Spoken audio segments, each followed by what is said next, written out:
est temps enfin de se réveiller. Il est temps enfin de sortir du sommeil. Salut tout le monde, bienvenue sur la chaîne Floraison Vitale. Je me nomme Phoebe Noubissi et aujourd'hui nous parlons de sortir du sommeil, de se réveiller.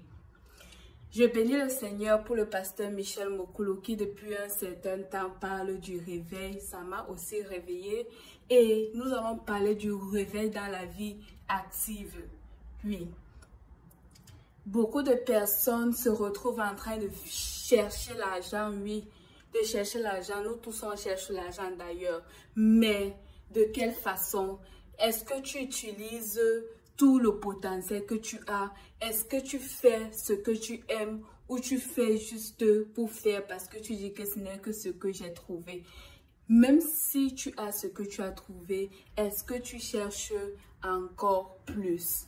C'est la question que on doit se poser aujourd'hui.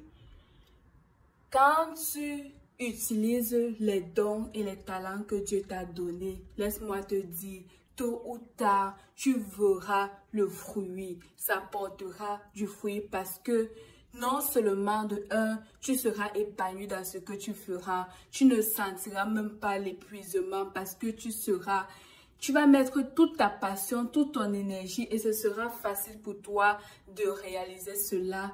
Et de deux, tu béniras beaucoup de personnes parce que tu ajouteras de la valeur dans la vie de plusieurs personnes. Tu serviras beaucoup plus de personnes et ils seront bénis. Voilà, tu seras vraiment un modèle. Certaines personnes vont me dire comment trouver mes dons et mes talents. C'est ce que tu fais aisément.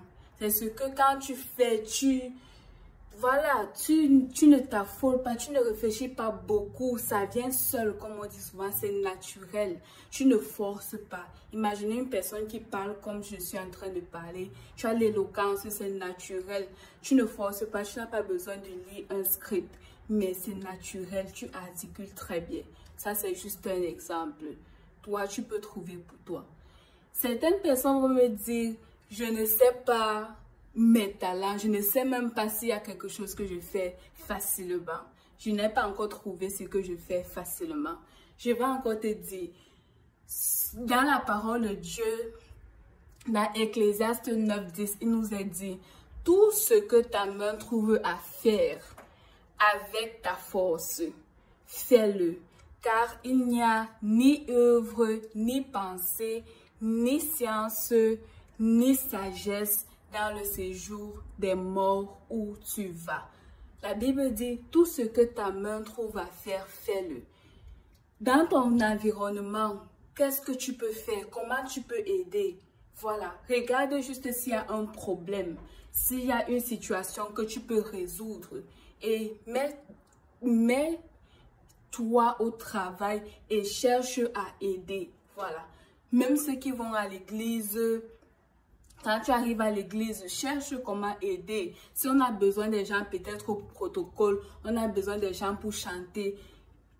Voilà, mets-toi en avant pour aider à résoudre un problème. Si tu constates un manquement, peut-être en résolvant ce problème, tu vas découvrir tes dons, tu vas découvrir tes talents. Ce sera une porte pour toi vers la découverte de tes dons et de tes talents.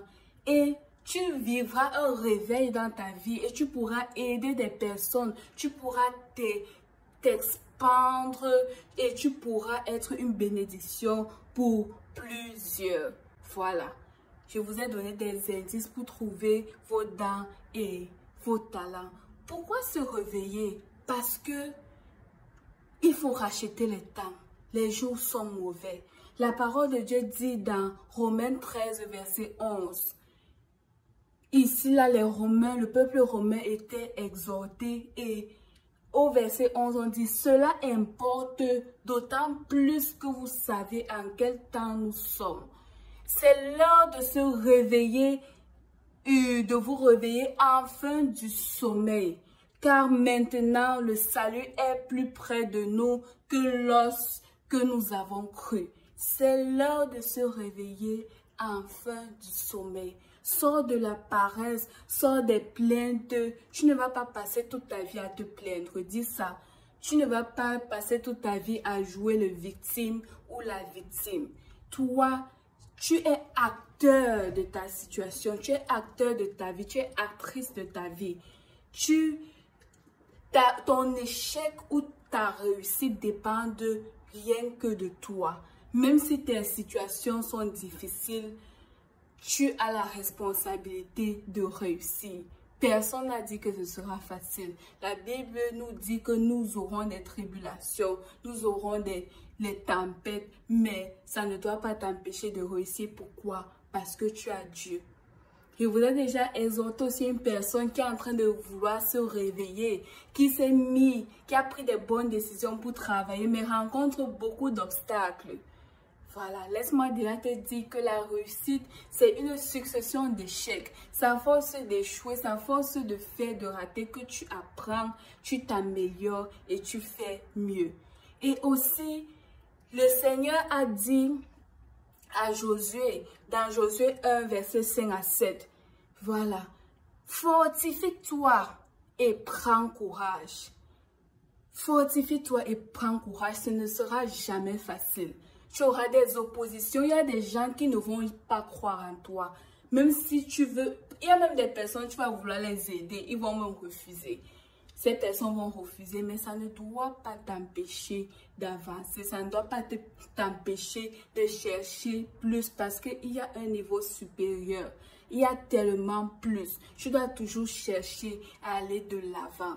Le Seigneur dit, n'attends pas que les gens t'applaudissent, n'attends pas que les gens te félicitent, n'attends pas que les gens t'encouragent. Le Seigneur dit, fortifie-toi et prends courage. Et à la suite, il dit, je serai avec toi comme j'ai été avec Moïse. Le Seigneur dit, il ne te laissera jamais. Si personne ne croit en toi, même si tu rencontres des échecs, ça ne veut pas dire que Dieu n'est plus avec toi. Le Seigneur est avec toi. Sa présence ne te laisse jamais. S'il paraît silencieux, c'est juste que ce n'est pas encore le bon timing. Dieu est avec toi. Il ne va jamais te laisser. Et la victoire est ton partage. Avec Dieu, tu feras des exploits.